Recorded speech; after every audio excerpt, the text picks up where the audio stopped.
sambahin ang ngalan mo.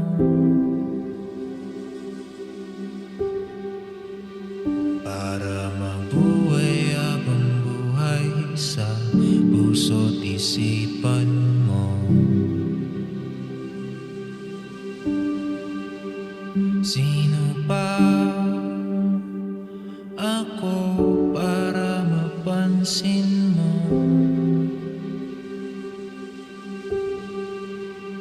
Mga dalangin ko sa'yo, sana'y pakinggan mo.